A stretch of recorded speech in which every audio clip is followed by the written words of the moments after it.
Funny how trust comes with a price tag, and mine was apparently overdue. I sat in my office, the glass-walled aquarium I'd built from the ground up, watching the digital clock on my monitor bleed from 11:58 to midnight. The building was silent, save for the rhythmic hum of the HVAC system and the distant muffled siren of a city that never learned how to sleep. On the screen, a series of spreadsheets glowed with a sickly, fluorescent light. I'd been staring at them for 3 hours, or maybe it was 3 years. It felt the same. Before we dive deeper into this story, I have one small request. Please subscribe, drop a like, comment, and hit that hype button to boost this channel so more people can discover these incredible Reddit stories. The discrepancy wasn't large, at first. It was a surgical incision, a few $100s here, a diverted vendor payment there. But as I peeled back the layers of the digital ledger, the numbers began to tell a story of systematic extraction. It was elegant, really, methodical. The kind of work I'd once praised my nephew, Soren Valden, for mastering. I'd taught him how to look for the gaps in a contract, how to find the leverage in a negotiation. I just hadn't realized I was the one being negotiated out of my own life. I leaned back in my leather chair, the springs groaning under my weight. My father, Julius, always said that the Kerrick family business was a shark. If it stopped moving, it sank. I'd kept it moving for 20 years. I'd turned a small-scale logistics firm into a regional powerhouse, while my sister, Mara, handled the social optics, and Soren played the part of the heir apparent. Guess the liability isn't just on the balance sheet anymore, I muttered to the empty room. My voice sounded thin, raspy from too much caffeine and not enough sleep. I clicked through a hidden folder I'd found buried in the server's architecture, masked by a deceptively boring title, Legacy Maintenance. Inside were the communications, dozens of encrypted messages between Soren and Mara, discussing transition phases and asset relocation. My own sister. The person who had sat across from me at every Thanksgiving dinner, nodding along while I talked about our 5-year expansion plan, was currently helping her son strip the copper out of the walls while I was still inside the house. And then there was Trent, my friend, my rival, the man I'd bailed out of 3 failed startups.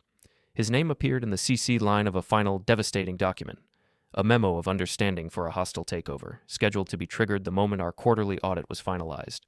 They weren't just taking the money, they were taking the name, the history, and the future.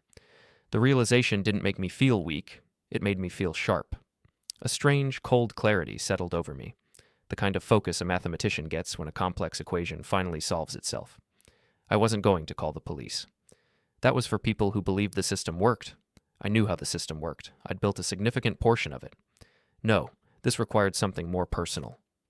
Suddenly, a notification pinged on my secondary monitor.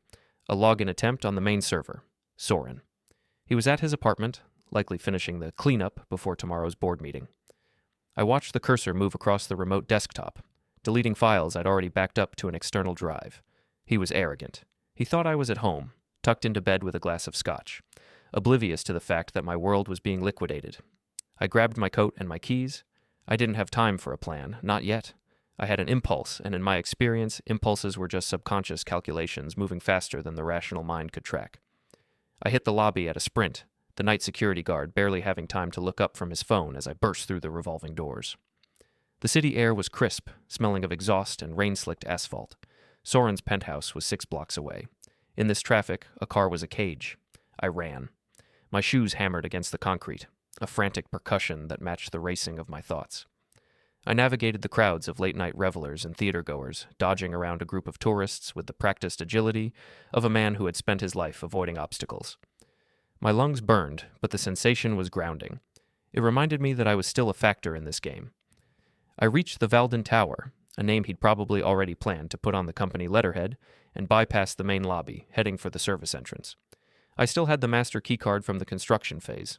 The light on the reader turned green with a soft, mocking beep.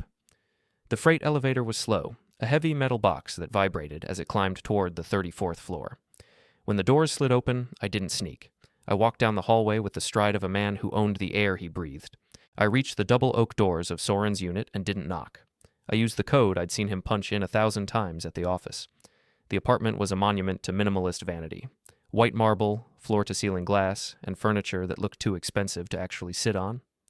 Soren was standing at a kitchen island that cost more than my first car, a glass of sparkling water in his hand and a laptop open in front of him. He didn't jump. He just looked up, his expression shifting from surprise to a practiced, oily smirk. "Rowan," he said, his voice smooth as silk. You're out late. Working on the audit? Funny how trust comes with a price tag, Soren, I said, repeating the thought that had been looping in my head. And I think you've overextended your credit. He laughed, a short, sharp sound that had no humor in it. He closed the laptop slowly. I don't know what you're talking about. You look tired. Maybe you should take that sabbatical Mara was mentioning. The company is in good hands. Good hands? I walked toward him, my presence filling the sterile space. You've been siphoning the payroll tax accounts into a shell company in the Caymans. You've been promising Trent a seat on a board that doesn't exist yet. And you did it all using the login credentials I gave you when you were 21 and looking for a break. Soren's smirk didn't falter, but his eyes narrowed. He took a slow sip of his water. Business is evolution, Uncle Rowan. You taught me that. The old must make way for the new. You're a liability now. A relic of a slower age. Everyone sees it. Mara sees it. Even Julius is starting to wonder if you've lost your edge. My edge? I stepped closer until the only thing between us was the marble island. You think stealing from your family is business. It's a parlor trick. You're a magpie, Soren. You like shiny things, but you don't know how to build them. You just know how to take them. He put the glass down. The air in the room felt heavy, charged with a physical tension that made the hair on my arms stand up. He was younger, stronger, and entirely convinced of his own invincibility, but he was also predictable. Get out, Soren said, his voice dropping an octave. Before I have security remove you. You don't have access here anymore, not after tomorrow. Tomorrow is a long way off, I said.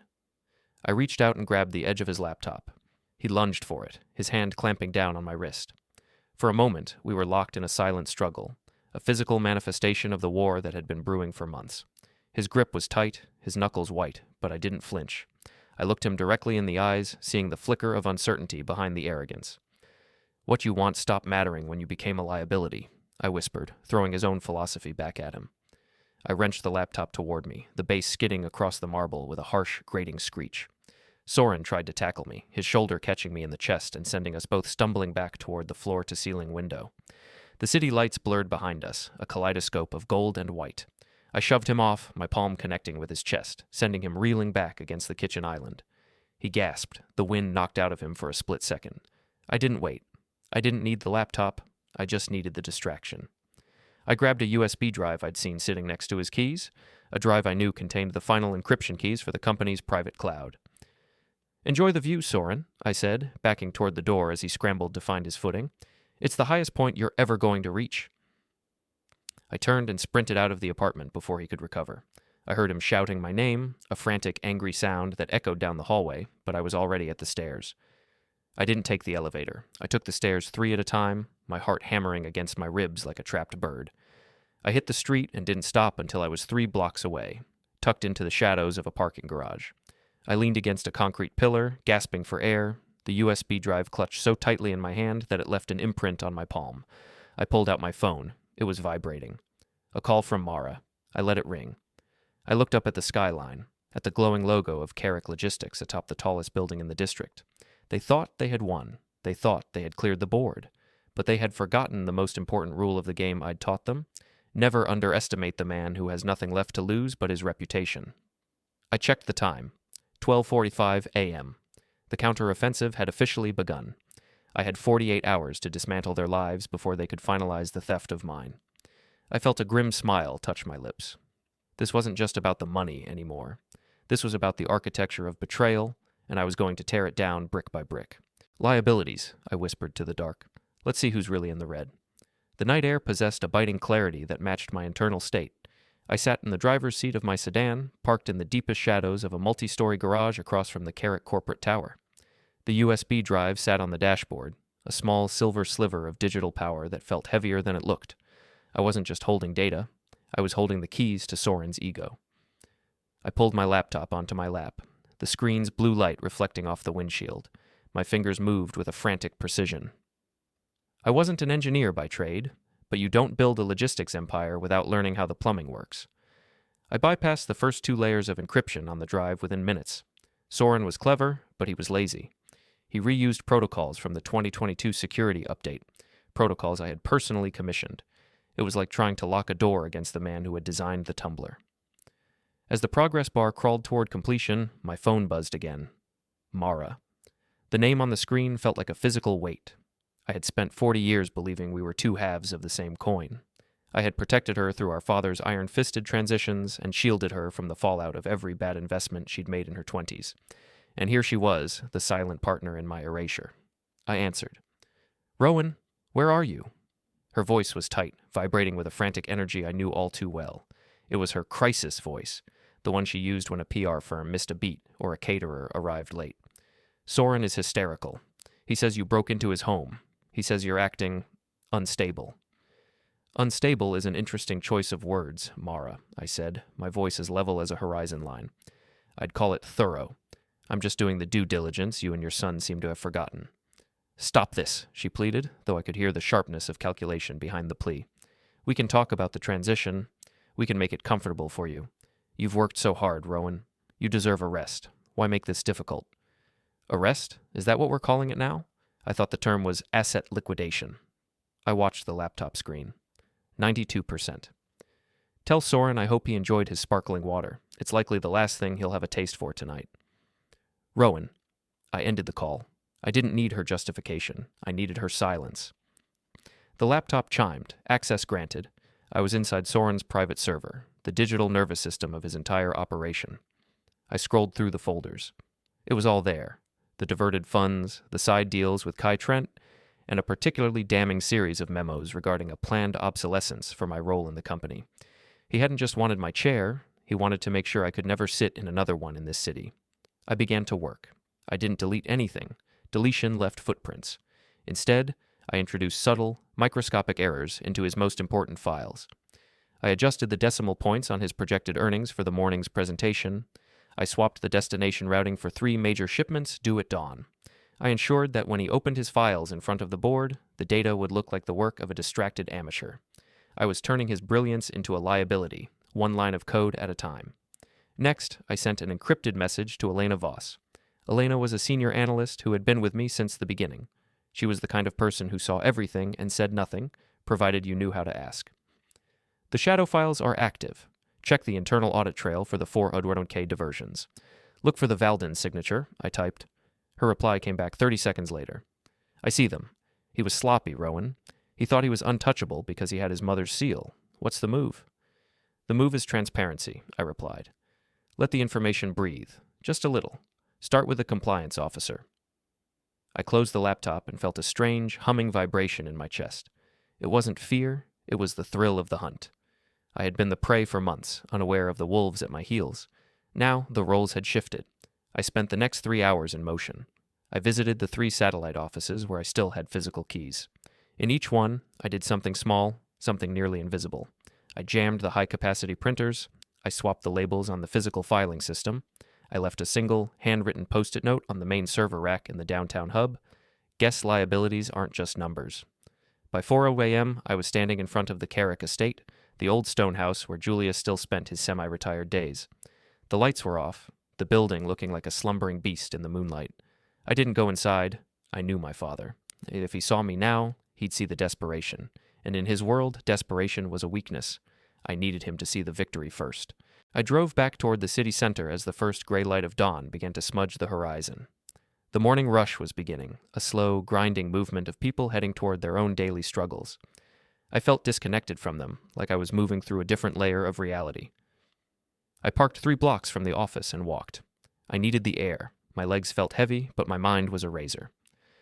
As I approached the glass doors of the headquarters, I saw Soren's car, a flashy silver Italian monstrosity that screamed for attention, parked crookedly in the executive spot. He was already here. Good. I bypassed the elevators and took the stairs to the 3rd floor, where the server room and the archives were located. I knew the security guard's rotation by heart. I waited until the 6:00 a.m. shift change, slipping into the archive room during the 3-minute window when the cameras were recalibrating. The room smelled of old paper and ozone. I moved to the back, to the physical records of the company's founding. I needed the original bylaws, the ones my father had signed in 1985. There was a clause there, something about moral turpitude and fiscal infidelity, that I hadn't thought about in years. If I could prove Soren had knowingly diverted family assets, the board wouldn't just fire him, they would be legally obligated to strip him of his shares. I found the ledger, the heavy leather-bound book that predated the digital age. I tucked it under my arm and turned to leave when the door opened. It was Kai Trent. He looked different in the harsh fluorescent light of the archives. Older, more tired. He was holding a coffee cup, his expensive suit perfectly pressed, but there was a nervous twitch in his jaw. "Rowan," he said, his voice echoing in the small room, "I figured I'd find you here. You always did have a thing for the archives." "And you always had a thing for other people's property, Kai," I said, not moving. "I saw your name on the MOU. How much did Soren promise you? 10%? 15? Kai looked down at his coffee. "He's the future, Rowan. You're holding on to a ghost. The industry is changing. We need someone who isn't afraid to take risks." "Risks? Is that what we're calling theft now? I didn't realize being a visionary involved raiding the employee pension fund." Kai's head snapped up. "What are you talking about?" "Check the ledger, Kai, or better yet, check the shell company Soren set up in your name. He didn't just bring you in as a partner, he brought you in as a fall guy. If the audit fails, your signature is the one on the diversion authorization." The color drained from Kai's face. He stepped toward me, his hand reaching out as if to grab the ledger. "You're lying. He wouldn't do that. He did it to his own uncle. He did it to his own mother. What makes you think you're special?" I stepped around him, my shoulder brushing his. "You were always a better follower than a leader, Kai. It's a shame you picked the wrong person to follow." I left him standing there, the silence of the archives closing in around him. By 8:30 a.m., the office was a hive of activity. I stood in the break room, a cup of bitter black coffee in my hand, watching the monitors on the wall. The morning news was scrolling by, but I was focused on the internal ticker. Soren emerged from his office, looking frazzled. His tie was slightly crooked, and he was clutching a tablet like a shield. He walked toward the main conference room, where the board members were already gathering. He didn't see me. He was too focused on the triumph he thought he was about to deliver. I waited until the door closed behind him. Then I pulled out my phone and sent a final command to the server. The lights in the conference room flickered. Through the glass, I saw the massive projection screen at the front of the room jump to life. It wasn't Soren's sleek, polished presentation that appeared. It was a scrolling list of every diverted transaction, every encrypted message between him and Mara, and the memorandum that implicated Kai Trent. The silence that followed was palpable, even through the soundproof glass. I saw Soren stand up, his mouth moving in a frantic explanation that no one was listening to. I saw the board members leaning forward, their faces hardening into masks of corporate fury. I saw Mara, who had just entered the room, freeze in the doorway, her hand flying to her mouth. I took a slow sip of my coffee. A moment later, Mara's phone rang. I knew it was her bank. I had triggered a fraud alert on her private accounts 10 minutes ago, using the evidence of Soren's transfers to suggest her identity had been compromised. She looked at the screen, her face turning a pale, sickly shade of gray. She realized in that moment that the fire she had helped her son start was now consuming her own house. I walked toward the conference room doors. I didn't go in. I just stood there, visible through the glass, and caught Soren's eye. The arrogance was gone. In its place was a raw, naked panic. He looked like a man who had realized the floor he was standing on was made of nothing but thin air. I raised my coffee cup in a mock toast. My phone buzzed. It was a text from Elena. "The compliance officer just called the authorities for a civil inquiry. The audit is frozen. Soren's access is revoked." I turned away and walked toward the elevators. The first phase was complete. I had embarrassed them, I had trapped them, and I had turned their allies against them. But this was only the beginning. They were cornered now, and cornered people are the most dangerous. As the elevator doors slid shut, I felt the first real spark of satisfaction. The family business was in chaos, but for the first time in months, I knew exactly who was at the helm. I reached the lobby and stepped out into the morning sun. The city felt different now, less like a maze and more like a map. I had the ledger, I had the drive, and I had the momentum. My phone chimed with one final message. It was from Soren. "You think you've won? You have no idea what I've already put in motion. This isn't over." I deleted the message without replying. I didn't need to tell him what I already knew. The long game was just getting started. The city felt like a circuit board, and I was the current running through it. By noon, the fallout from the board meeting had turned the Kerrick headquarters into a fortress of hushed whispers and closed doors. I didn't go back to my office. My office was a target. The streets were my laboratory. I spent the afternoon in a series of anonymous coffee shops, shifting locations every hour, watching the digital ripples of my morning's work expand across the corporate landscape. The reputation of a businessman is like a glass sculpture. It takes years to polish and only a second to shatter. Soren was learning that lesson in real time. By 2 p.m., 2 of our primary investors had issued temporary holds on their capital contributions. By 3 p.m., the industry trade blogs were already picking up on a leadership restructuring at Kerrick Logistics. The narrative was shifting, and I was the one holding the pen. But as I sat in a dim corner of a downtown bistro, scrolling through the latest internal memos Elena had leaked to me, I found a thread I hadn't expected. There were several outgoing communications from Mara's private server to a domain I recognized instantly, Vane Global. Vane was our most aggressive competitor, a predatory conglomerate that had been trying to swallow our shipping lanes for a decade. I leaned back, the plastic chair creaking under me. I had assumed Mara's betrayal was born of a misguided desire to see her son succeed. I'd thought she was just the silent partner in Soren's greed, but these documents suggested something far more calculated. She wasn't just helping Soren take over, she was preparing to sell the entire company out from under both of us. She was negotiating a consultancy fee that looked suspiciously like a kickback for facilitating a hostile acquisition.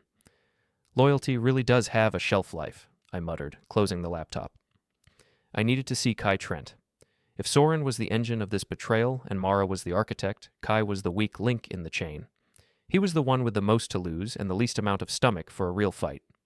He was currently attending a high-end charity gala at the Grand Meridian, a place where he could hide in plain sight among the city's elite, pretending that his world wasn't leaning toward a precipice. The Meridian was a palace of gilded mirrors and vaulted ceilings, filled with the smell of expensive perfume and the clinking of crystal. I didn't have an invitation, but the valet recognized me, and the security staff at the door had been on my payroll for 5 years before the transition. I walked past them with a nod that suggested I belonged there more than anyone else in the room. I spotted Kai near the bar, looking exactly like a man who was trying too hard to appear relaxed. He was clutching a glass of tonic water, his eyes darting toward the entrance every time the doors opened. When he saw me, his shoulders slumped in a way that betrayed his utter exhaustion. I didn't give him a chance to retreat. I stepped into his personal space, forcing him back toward a quiet alcove shielded by a massive floral arrangement. "You look like you're waiting for a storm to break, Kai," I said. "Rowan, you shouldn't be here. Soren has people looking for you. He's filed a restraining order based on what happened at his apartment." "Soren can file whatever he likes. By the time the paperwork is processed, he won't have the legal standing to sign his own name on a grocery receipt." I stepped closer, lowering my voice. "I know about Vane Global, Kai. I know Mara is planning to hand them the keys, and I know she hasn't told you that your partnership ends the moment the ink is dry on the acquisition." Kai shook his head, a beads of sweat forming on his upper lip. "That's not the deal. I'm slated for the chief operating officer position." "You're slated for a severance package and a non-compete clause that will keep you out of the industry for a decade," I countered. "Check your encrypted mail. I sent you a copy of the Vane prospectus. Page 12, under redundant leadership removal. Your name is the first one on the list." Kai reached into his pocket and pulled out his phone. His hands were shaking. I watched his face as he scrolled through the document I'd intercepted from Mara's sent folder. The transition from denial to realization was a slow, painful slide. The arrogance he'd worn like a cloak earlier that morning in the archives had completely evaporated. "She wouldn't," he whispered. "We've known each other since university." In this building, knowing someone is just another way of saying you know where their vulnerabilities are located. I leaned in, my voice dropping to a sharp, cold whisper. "Soren is a firebrand, Kai. He's going to burn out. But Mara is a glacier. She'll crush you without even noticing you're there, unless, of course, you decide to change sides while there's still a side to change too." "What do you want?" "I want your transport credentials. I know you're the one managing the physical relocation of the archive servers tonight. Soren doesn't trust the digital cloud anymore after what I did this morning. He's moving the hard backups to a private facility. I want the location, and I want the bypass codes." "If I give you those, I'm finished," Kai said. "If you don't, you're already finished. At least this way, you get to walk away with your reputation intact. I'll make sure the board knows you are an undercover asset helping me expose the Vane conspiracy. You'll be a hero, Kai. A cowardly late-to-the-party hero, but a hero nonetheless." Kai looked around the room, his eyes lingering on the opulent decorations that he so desperately wanted to remain a part of. He was a man defined by his surroundings. Without the status of the Kerrick name, he was a ghost. "The parking garage," he said finally. "Level 4, blue zone.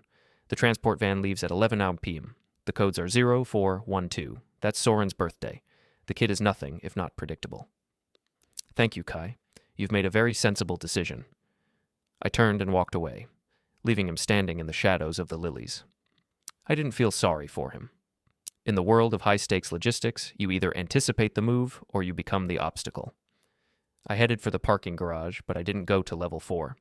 I went to the security office on the ground floor. Elena was waiting for me there, dressed in a nondescript technician's jumpsuit. She had a tablet in her hand and a grim expression on her face. "He's escalating, Rowan," she said, handing me the tablet. "Soren just authorized a security sweep of your personal residence. He's looking for the ledger you took from the archives. He's also initiated a freeze on your corporate health insurance and your secondary investment accounts." "He's playing dirty," I said, looking at the screen. "That means he's scared." "He should be. I found the link to the external competitor. It's not just Vane Global. Mara has been meeting with their CEO, a man named Sterling, at a private club in the North End. They're meeting again tonight to finalize the transfer of interests." The layers of the betrayal were becoming more complex by the hour. It wasn't just a family coup. It was a corporate heist on a massive scale. Mara was selling the company's secrets to the very people who had spent years trying to destroy us. "We need to get to that garage," I said. "If we can intercept those servers, we'll have the original, unedited logs of the Vane negotiations. That's the leverage we need to bring in the external auditors and bypass the board entirely." We moved through the service corridors of the Meridian, avoiding the main elevators.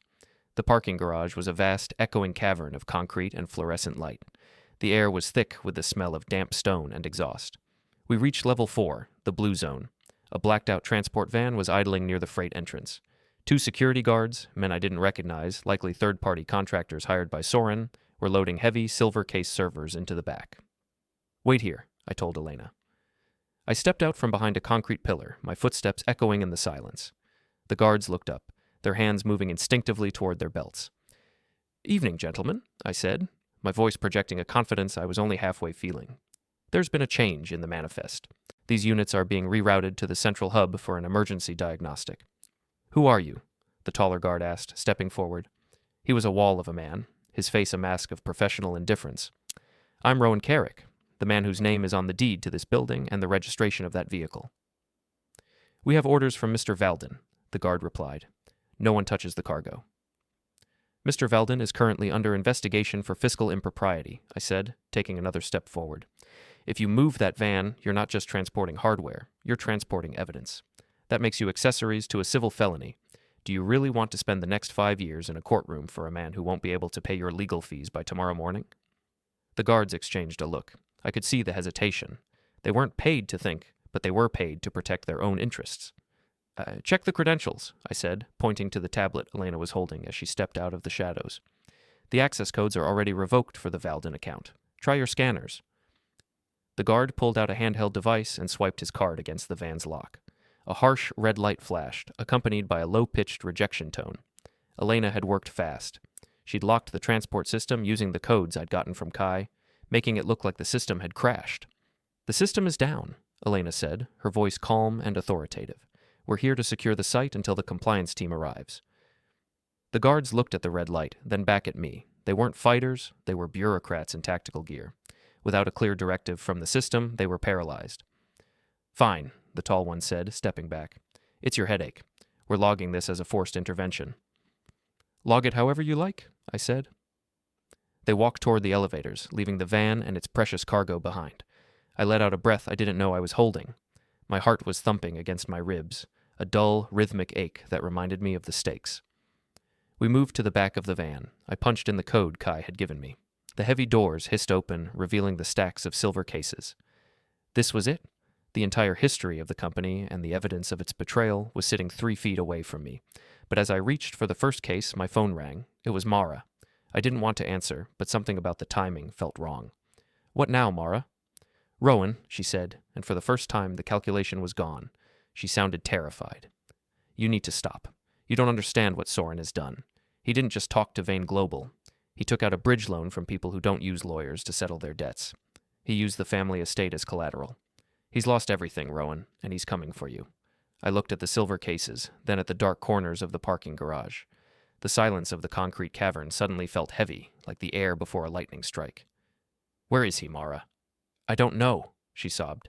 "He found out you were at the Meridian. He's unhinged, Rowan.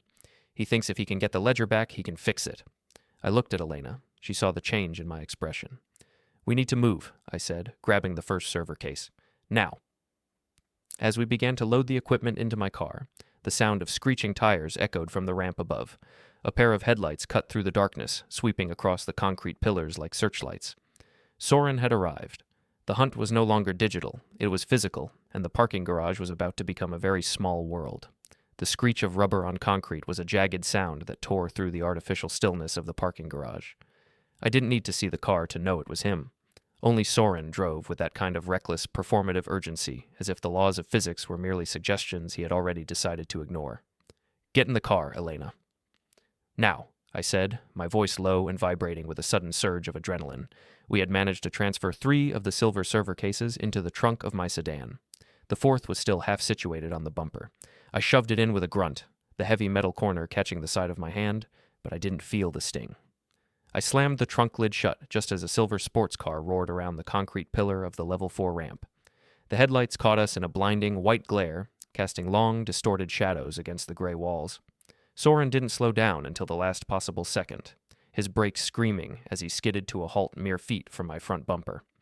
The engine idled with a predatory growl, the heat radiating off the hood in visible waves. For a moment, we were frozen in a tableau of modern hostility, the flickering overhead lights, the smell of burnt oil, and the 2 of us staring through the windshields at one another. He stepped out of the car. He wasn't the polished corporate prince I'd seen that morning. His hair was disheveled, his eyes were wide and rimmed with fatigue, and his movements were erratic. He looked like a man who had finally realized the ground was no longer beneath him. "Give me the drive, Rowan," he shouted, his voice echoing off the low ceiling. "And the cases? You have no right to touch company property." "I built the company, Soren," I said, stepping around to the driver's side door of my car. I kept my movements slow, deliberate. "You're just a temporary occupant, and from what I hear about your bridge loans, your lease has officially expired." "You don't know what you're doing." He stepped closer, his hands balled into fists at his sides. "You're ruining everything. Vane Global was going to make us a titan. We were going to be untouchable." "You were going to be an employee of a conglomerate that would have discarded you in 6 months," I countered. "You weren't building a future. You were selling the past because you were too lazy to earn your own way." "I'm warning you." "Warnings only work when you have leverage, Soren. You have nothing. I have the ledger, the encryption keys, and now I have the physical evidence of your negotiations with Vane. The board is meeting again in 2 hours. By the time they're done, you'll be lucky if you're allowed to keep your name." I slid into the driver's seat and locked the doors. Elena was already buckled in, her fingers flying across her tablet as she monitored the garage's security feed. "Rowan, he's blocked the exit gate," she whispered. I looked toward the ramp. He had parked his car at a 45-degree angle, obstructing the narrow passage that led to the street. It was a crude maneuver, the kind of move a child makes when they don't want someone to leave the room. "Hold on," I said. I shifted the car into reverse. The engine roared as I backed up at high speed, the tires chirping on the slick concrete. I swung the rear around, aiming for the secondary service ramp, a steep, narrow incline usually reserved for maintenance vehicles. Soren scrambled back to his car, realizing my intent, but he was too slow. I hit the ramp, the suspension of my sedan groaning as we climbed toward the 5th level. The garage was a spiral, a concrete labyrinth designed to confuse the sense of direction. I knew every turn, every blind spot. I had spent 20 years navigating the literal and metaphorical turns of this city, and a parking garage wasn't going to be my ending. "He's coming up behind us," Elena reported, her eyes fixed on the rearview mirror. I didn't look back. I focused on the rhythm of the turns, up to 5, across to the north side, down the service elevator bypass. I pushed the car to its limits, the steering wheel vibrating in my hands. We burst out of the garage's side exit onto a narrow alleyway, the sudden transition to the city's nightlights momentarily disorienting. I turned hard onto the main boulevard, weaving through the light late-night traffic. Soren emerged from the alley a few seconds later, his silver car a streak of light in my mirror. He was gaining on us. His car was faster, lighter, and he was driving with the desperation of someone who has already lost his soul and is now just trying to save his skin. "He's going to ram us," Elena said, her voice remarkably calm despite the situation. "Let him try," I said. "He's forgotten where we're going." I wasn't heading for the police station or the family estate. I was heading for the grand ballroom at the Skyline Plaza. Tonight was the annual Logistics Excellence Awards, the biggest night of the year for our industry. Every major client, every potential investor, and every journalist who covered the sector would be in that room. Soren had spent months organizing this event. It was supposed to be his official coronation. I checked the time. 11:45 p.m. The keynote speech was scheduled for midnight. I navigated the urban canyons with a frantic grace, taking corners on the edge of a slide.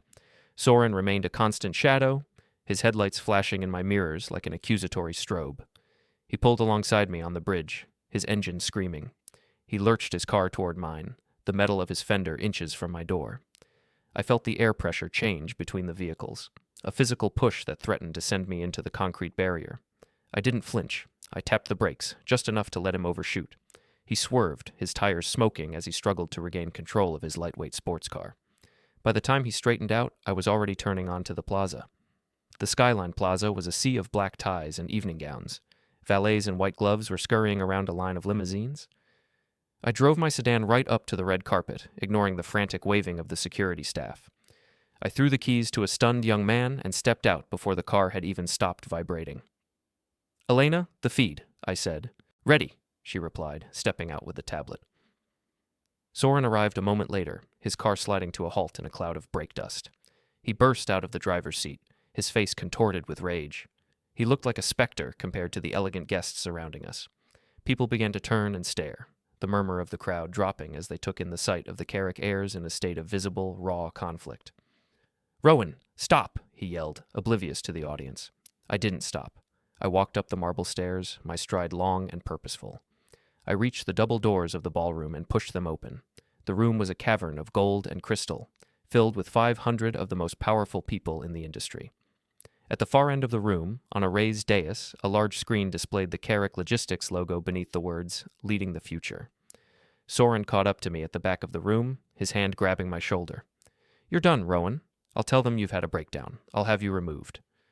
"Look at the screen, Soren," I said, my voice carrying just enough to reach the nearest tables. I nodded to Elena. She hit a final sequence on her tablet. The screen on the dais flickered.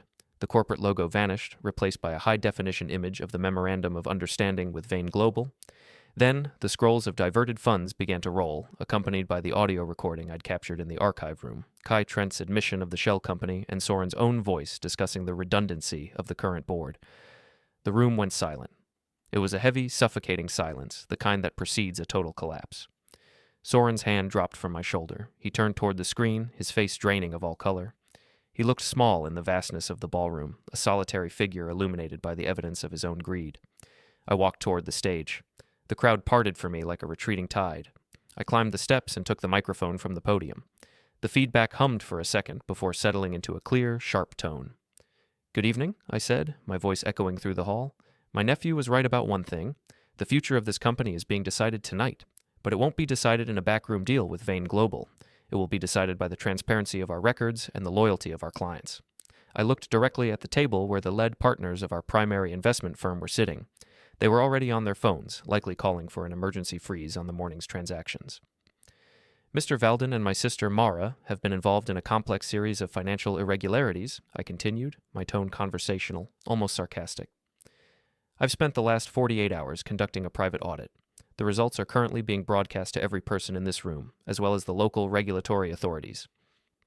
Soren started to move toward the stage, but two of the event's security guards, sensing the shift in power, stepped into his path. They didn't use force, they simply occupied the space, a physical barrier that he couldn't bypass without making a scene that would be captured by a dozen smartphone cameras. "This is a lie," Soren screamed, but his voice lacked conviction. He sounded like a man drowning in his own narrative. "The numbers don't lie, Soren," I said, "and neither do the encryption keys I took from your apartment. You thought you were playing a game of shadows, but you forgot that shadows can't exist without a light to cast them." I stepped down from the podium. The room erupted into a cacophony of voices, reporters shouting questions, guests whispering in shock, and the frantic clicking of cameras. I walked past Soren. He was slumped against a pillar, his eyes fixed on the floor. He looked like a puppet with the strings cut. He wasn't the future anymore. He was a cautionary tale. I reached the exit where Mara was standing, her face a mask of frozen horror. She had watched the entire spectacle from the shadows of the foyer. "You ruined us," she whispered as I passed. "You ruined the family name." "No, Mara," I said, pausing for a brief second. "I saved the business. The name was just collateral you were willing to spend." I walked out of the Skyline Plaza and into the cool night air. The city was still there, the lights still humming, the traffic still moving. But the world I had known 48 hours ago was gone, replaced by something sharper, cleaner, and entirely under my control. "What now?" Elena asked, joining me on the sidewalk. "Now," I said, looking at the silver server cases in the back of my car, "we finish the audit, and then we see who's left standing when the dust settles." I got into the car and drove away, leaving the chaos of the ballroom behind. The first 3 acts were over. The climax was approaching, and for the first time in a long time, I knew exactly how the story was going to end. The morning after the gala didn't bring the quiet I expected. Instead, it brought the frantic, buzzing energy of a hive that had been kicked. By 8 a.m., the news cycle had fully digested the digital wreckage I'd left on the screens of the Skyline Plaza. The headlines were a symphony of corporate scandal. Kerrick coup foiled, family feud at 40,000 feet, and my personal favorite, the shadow auditor steps into the light. I was perched in a temporary workspace, a Spartan glass-walled office in a co-working hub that Soren didn't know existed. Elena sat across from me, 3 monitors blinking with the real-time fallout of our counter-offensive. We weren't just watching the collapse. We were orchestrating the final demolition. "Soren is at the main house," Elena said, not looking up from her keyboard. "His car hasn't moved since 4:01 a.m. Mara is with him. They're likely trying to find a legal loophole to freeze your access to the primary trust, but they're fighting a ghost. I've already moved the operational permissions to the secondary shell we established last night." "It's not enough to just freeze them out, Elena," I said, my voice sounding gravelly from the lack of sleep. I looked at the list of assets on my own screen.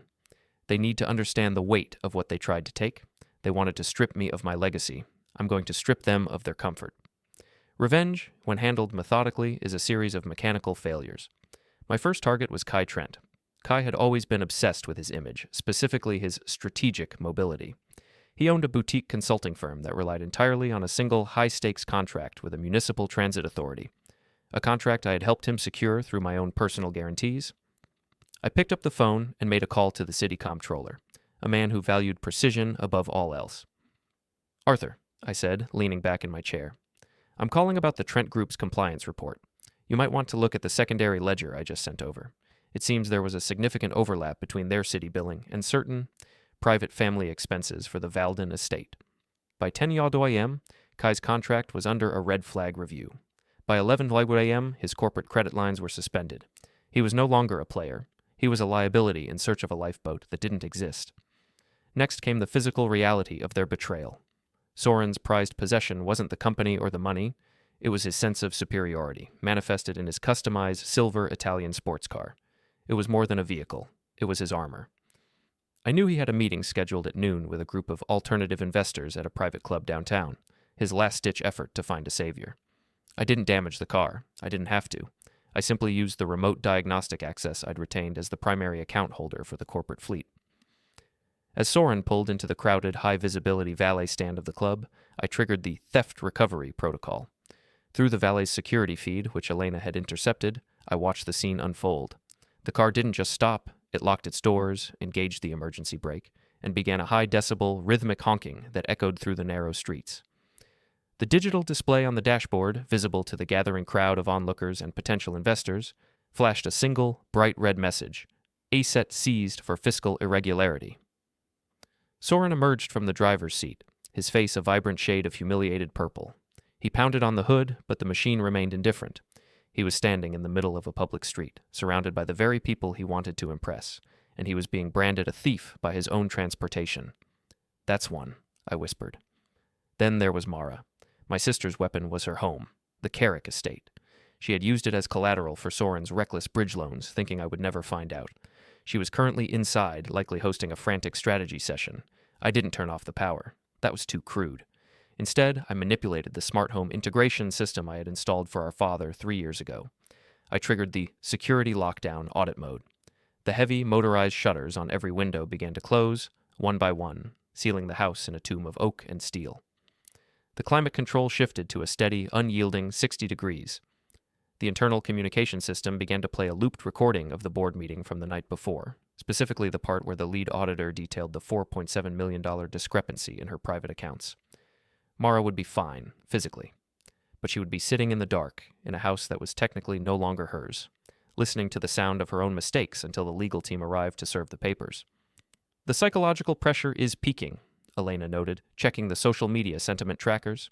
"Soren is heading toward the office. He's bypassed the main entrance. He's using the service tunnels." He thinks he can still find something to use against me, I said, standing up and reaching for my coat. He thinks there's a secret file or a hidden server that will tip the scales back in his favor. He's looking for a miracle. What are you going to do? I'm going to meet him. It's time we finish this where it started. The Kerrick headquarters was nearly empty. The employees had been sent home until further notice, leaving the vast open-plan floors feeling like a graveyard of corporate ambition. I walked through the darkened lobby, my footsteps echoing against the marble. I didn't use the elevator. I wanted to feel the climb. I reached the executive suite on the top floor. The air was still, smelling of floor wax and expensive stationery. I found Soren in my office. He had torn the place apart. Files were scattered across the floor like fallen leaves, and my desk had been shoved aside. He was hunched over the main terminal, his fingers flying across the keys in a desperate, sweating frenzy. It's not there, Soren, I said, leaning against the doorframe. He jumped, nearly knocking over the monitor. He looked terrible. His suit was wrinkled, his eyes were red, and he had a frantic, cornered energy that made the room feel small. Where is it? He hissed. The master key. The physical hard token for the Cayman transfers. I know you have it. If I don't have that by 5 p.m., those people, they're going to come for the estate. They're already coming for the estate, Soren, and they're coming for you. I've already turned over the documentation of the bridge loans to the authorities. They're viewing it as a coordinated effort to defraud the family trust. You did this, he said, taking a step toward me. He was trembling, his hands shaking so hard he had to tuck them into his pockets. You ruined everything. We could have been more than this. We could have been titans. We were titans, I said, my voice cold and steady. You were just too small to see the view from the top. You thought being a titan meant taking. You forgot that it actually means building. Give me the token, Rowan. I'm not asking. He lunged at me. It wasn't a calculated move. It was a desperate, flailing attempt at physical dominance. I stepped aside, his momentum carrying him past me and into the mahogany bookshelf. He hit the wood with a dull thud, gasping as the air left his lungs. I didn't strike him. I didn't have to. I watched him stumble, his dignity trailing behind him like a tattered cape. He turned back to me, his face twisted in a mask of loathing, but beneath the anger I saw the hollow core of a man who had finally realized he was irrelevant. You think you've won because you have the numbers? He spat. You're alone, Rowan. Mara hates you. Julius won't even look at you. You have the company, but you have nothing else. I have my integrity, Soren, and in this business, that's the only asset that doesn't depreciate. I pulled a small silver flash drive from my pocket, the real token. I held it up between two fingers. He reached for it, his eyes wide with a sudden, pathetic hope. I didn't give it to him. I walked over to the floor-to-ceiling window that looked out over the city he had tried to conquer. Look at them, Soren, I said, gesturing to the lights below. Thousands of people, all moving, all working, all trusting that the systems we build actually mean something. You tried to break that trust. You tried to turn the world into your personal vending machine. I opened the window. The cold city wind rushed in, stirring the papers on the floor. I held the drive out over the ledge. No! He screamed. I let go. We both watched as the small silver object vanished into the darkness, tumbling toward the street 30 stories below. It was gone. The access, the money, the leverage, all of it was scattered into the wind. What did you do? He whispered, his voice breaking. That was our only chance. No, I said, turning back to him. That was your only chance to keep lying. Now you have to tell the truth. To the board, to the bank, and eventually to a judge. I walked past him, leaving him standing in the middle of my ruined office. I didn't look back. I didn't need to.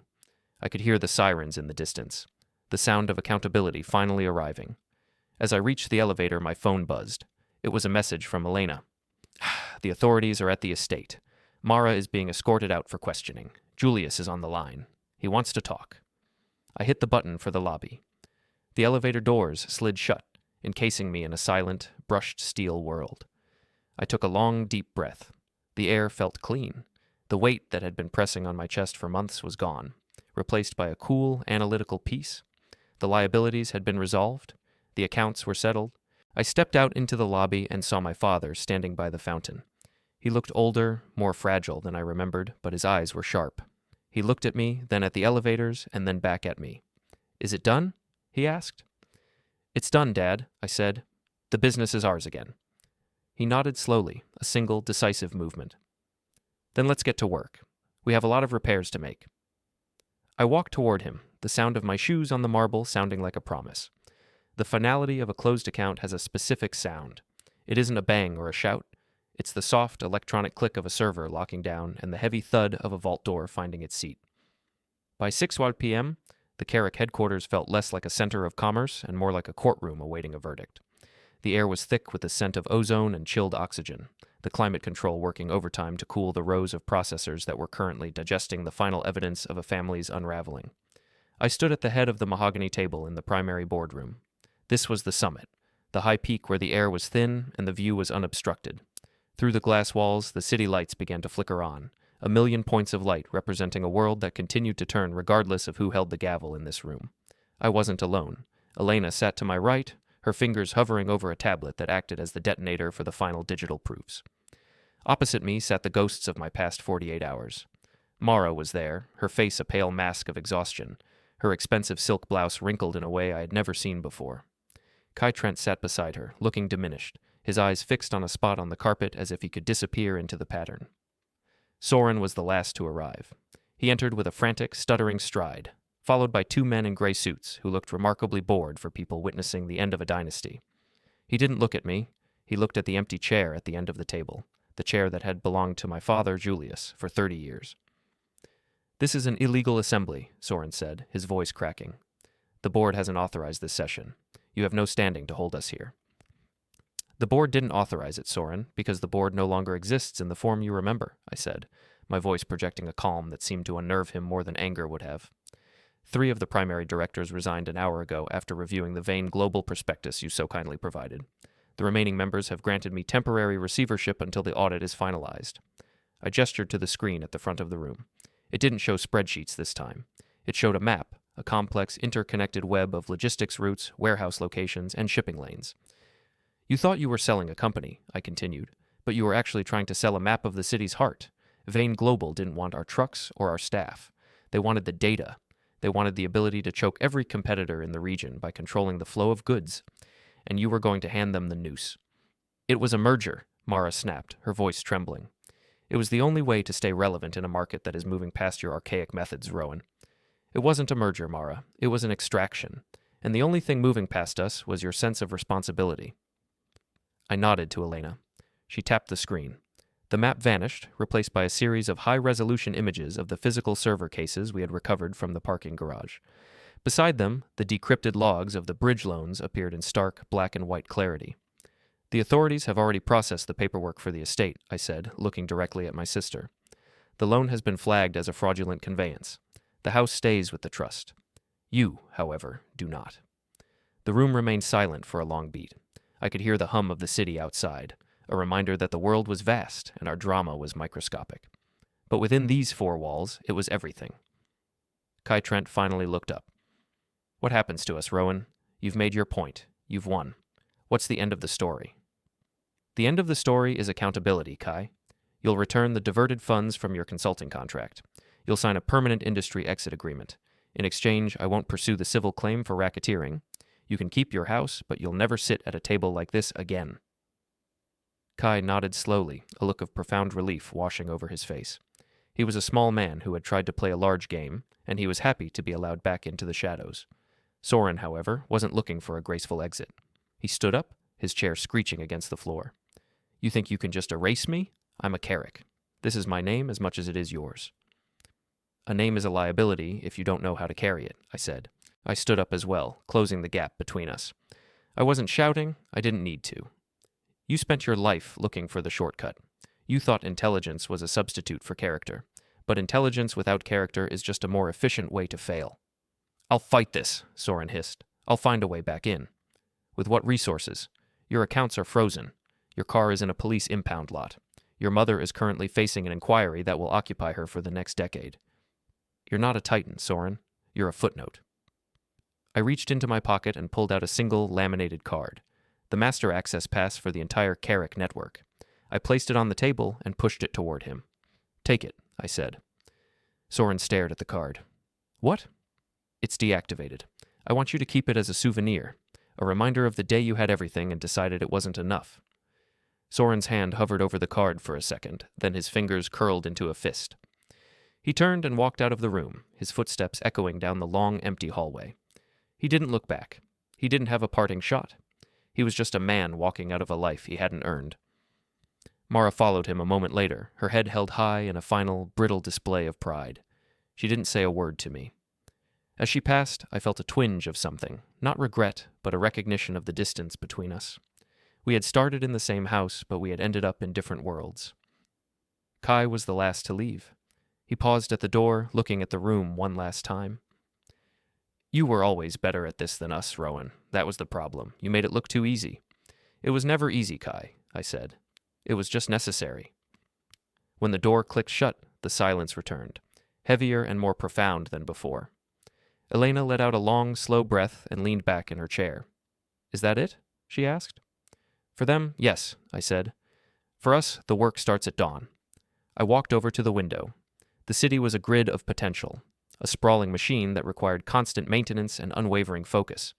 I could see the lights of the docks, the steady movement of the freight trains, and the glowing corridors of the highways. My phone buzzed on the table. A message from my father. The accounts are clear. I'm at the office. Coffee is on. I smiled. It was a small, weary smile, but it was real. I looked at the table where the betrayal had been finalized just days ago. The mahogany was polished, the chairs were straight, and the air was clear. The psychological weight that had been my constant companion, the suspicion, the anger, the feeling of being hunted, had vanished. In its place was a sharp, cold clarity.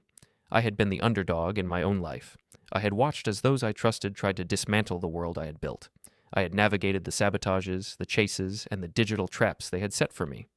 And in the end, I hadn't defeated them with violence or luck. I had defeated them with the very thing they despised, the truth of the ledger. Elena, send the final audit report to the regulatory board, I said, not turning from the window. Then go home. Get some rest. What about you, Rowan? I'm going to stay for a bit. I want to watch the sun come up over the fleet. She gathered her things and left, her footsteps fading into the distance. I was alone in the high peak of the tower. I sat down in my father's chair, the chair that was now mine again. I opened a fresh notebook and wrote a single line at the top of the first page. Operational Strategy, Year 1. The family business had been a shark that stopped moving. I was about to make sure it never stopped again. I looked out at the horizon, where the first faint line of gray was beginning to pull the city out of the night. The lights below were fading, replaced by the hard, honest shapes of the buildings and the streets. The chaos was over. The liabilities were resolved, the accounts were settled, and for once, the family business was mine again. I leaned back, the leather of the chair creaking in the silence. It was a good sound. It sounded like a beginning. Liabilities resolved, accounts settled.